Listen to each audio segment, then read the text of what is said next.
几年后流行的卫生间，常规的卫生间只有淋浴房。胖胖的老婆超级想泡澡，大聪明的我决定这样做：一、拆掉原有淋浴房，清空回填的砂石，增加底部空间，用红砖砌围挡做跌基，回填陶粒、粉饰水泥砂浆，再做好防水。避水实验3天，侧面镀锌方管做框架，增加台面空间，外面贴几块大理石，里面铺贴防滑的马赛克。记得这个位置要切圆角，才更安全。浴缸就这样完成了，淋浴也非常方便。关键是泡澡的水可以存放在左边的储存水池，可以重复利用。老公清洗水池也非常方便，下面放过滤器，过滤水的杂质，旁边放小型抽水泵，把过滤后的水分别引入马桶、洗衣机、冲洗水枪，满足日常打扫卫生的用水需求。上面做活动台面，方便检修和清理水池。2、上面放洗衣机和烘干机，洗澡换下的衣服直接放进洗衣机。关键是老婆再也不用担心泡澡浪费水，每天都可以舒服的泡澡，还能省下不少水费。3、不买成品洗手台下面卫生死角很难打扫，脚腿下面容易藏污纳垢，而且价钱昂贵，用不了几年容易脱落。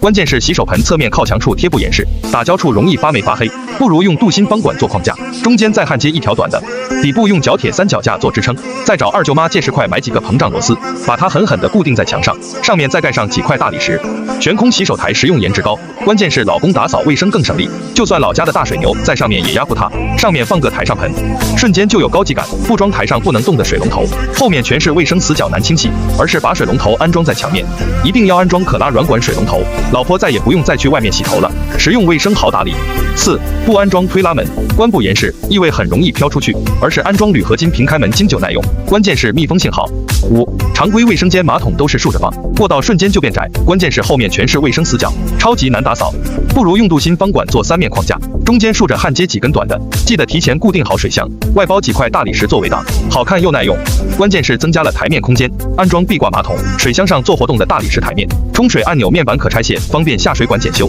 壁挂马桶不仅颜值高，老婆坐在上面真的超级方便，关键没有卫生死角好打理。几年后流行的厨房：1、不装传统对开推拉门，只能过一个人，地面轨有凹槽，卫生难清理，还容易让人绊倒，而是取消推拉门和地轨，做窄边门套，吊柜窄边框玻璃门往两边推，也不要门槛石，而是餐厅地砖通铺到厨房，空间显大，卫生更好打理，3个人都可以同时进出，空间更开阔。2、厨房放冰箱容易挡住橱柜门，不如改做五角柜，中间装个成品旋转置物篮，储存物品特别多，360度旋转拿取真的很方便。重要的是操作台面也变大了，如果空间大，也可以做个钻石型高柜，里面钢架层板，然后找二舅妈借10几块买几个膨胀螺丝，把它牢牢的固定在墙上，内部层板错位横竖安装，再多再大的厨房用品也够放了，空间够大，里面关个人都没问题。如果还不够装，那就定做一个旋转高柜嵌入到里面，4个扇区360度旋转，又能转又能装，真的太方便。关键冰箱再也不挡橱柜门，冰箱上方做吊柜，存储空间也不浪费，关键颜值高。3、常规热水器管线实在太难看，有时候一根燃气管穿下来，还要在台面挖个孔，不如在墙上开个槽，预埋一根上下带弯头的50管，燃气管隐藏到墙壁里面才美观，上方做个热水器吊柜，底部留个供氧口，空间整体颜值高。4、拆除开发商的止腻阀，总是反油烟，换一个360度全封闭的止腻阀，老鼠咬不坏，苍蝇飞不进，做饭再也闻不到邻居的油烟味。不装塑料的波纹排烟管，容易积油渍，而是装个螺旋内壁的管道，漩涡排油烟才不会有回风。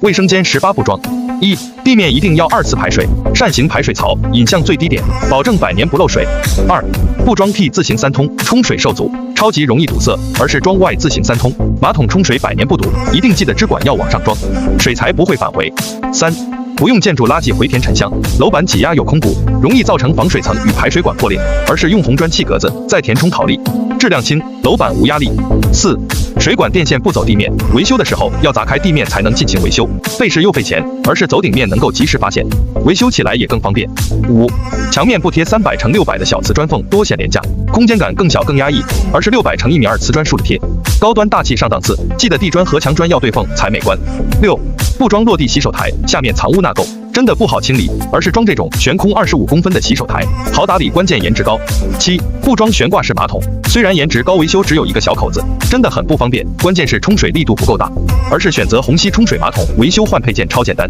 关键冲水力度够大，记得进柜直接通到马桶上方，好看收纳还增大。8、下水管一定要包一层隔音棉，楼上冲水再也听不到烦人的哗哗声了。9. 瓷砖仰角不装收口条，易变形还难看，而是2片瓷砖做海棠角加美缝，美观的同时还经久耐用。10. 不装金属收纳架，长期有水渍还容易生锈，花洒都不好放，而是沿包下水管做壁龛，放置洗浴用品不凌乱，美观的同时又实用。11. 淋浴房不做门槛时容易绊脚，真的很不安全，而是淋浴区域下沉5公分，整片石材做拉槽，做个回形区域，防滑的同时还不积水。12. 不再装传统的单个地漏，下水不及时还难看，而是做2个75的下水管，装个长条方形的漏，关键跑水快，颜值还超高。13. 顶面不装石膏板，容易发霉反潮，而是用蜂窝铝大扣板，美观又透气，还更容易打理。记得浴霸别对淋浴区洗澡才暖和。几年后流行的小厨房，厨房长3米宽2米实在太拥挤，老公每次下厨做饭，台面放满满的东西，一不小心还打碎一地，老婆的超级无敌平底锅就过来，不如这样改：1. 侧面做个400宽的薄柜，柜子下面找嫂子借几块钱买几个小挂件，用工具把它固定在柜子里面，挂不常用的锅碗瓢勺，台面瞬间宽敞了，上面放常用的小家电。2. 不装普通插座，不美观，每次用完拔插头太麻烦，而是预买轨道插座，可以无限增减，关键是带开关更方便。3. 不装小铝扣板，瞬间降低了档次，而是装大块铝扣板，美观的同时更显空间大，记得给老公安个凉把炒菜才不热。4. 不装不到顶的吊柜，上面是藏油渍的重灾区，一定要封到顶才不藏油渍，下方做一层薄吊柜，收纳各种调料，不占台面拿取贼方便，底部安装灯光条，操作起来更明亮。5. 墙面砖缝太多不好擦，只需灶台后面换大砖，砖缝少不藏油，老公打扫卫生更轻松了。6. 转角处不装层板，老公每次都要蹲着拿东西贼难拿，而是放一个旋转栏，360度旋转，拿去真的超级方便。7. 窗台下落，台面延伸，洗菜刷碗更宽敞。8. 不装直角挡水条，玻璃胶连接处容易发霉发黑，而是学住小芳用这种弧形一体的挡水边，卫生没有死角，打扫更轻松。9. 不装双槽盆，洗个锅都费劲，而是装个大单盆，洗碗洗锅更方便。10. 不装台上盆，台面垃圾难清洁，而是做台下盆，擦洗台面更轻松。11. 橱柜底下提前预留净水器的给水管和出水管，安装净水器更节省空间，柜门上挂个垃圾桶不占地方，老公清理水池更方便了。卧室再小也能做个衣帽间。9平小卧室，以前大多把床靠窗，衣柜靠墙，一个衣柜已经满足不了日益长大的子涵，床位也只能摆张书桌，空间都没利用上，不如看我老太太吃黄连，换个思路这样装。1. 靠窗放张排骨架床，温馨舒适省空间，放上床垫睡觉才踏实，床下2排大抽屉，不常用的大件杂物好收纳，外面再搭配2个小抽屉，收纳子涵的贴身衣服很方便，2排抽屉中间用卡扣连接，里面的抽屉才能完全拉出来，靠墙贴软包睡觉才舒服。2. 用几根带孔的成品衣架专用杆，配上几个金属层板，子涵挑选衣服更轻松了，记得留个区域挂子涵漂亮的长裙子，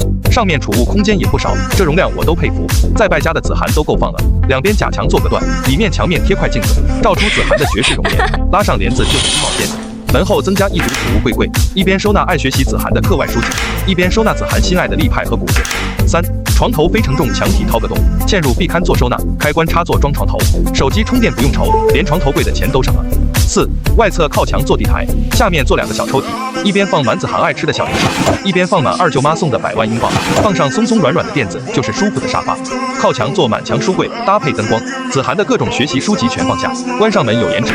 二舅妈家里搬来大书桌，就是子涵独立的学习区，妈妈也可以随时监督学习，再也不用担心孩子的成绩了。预留电动投影仪的位置，这里也是休闲小影院。卧室这样做，收纳翻倍，还有了独立的学习区、休息区和睡眠区，真的是蝌蚪顶青蛙，绝对顶呱呱。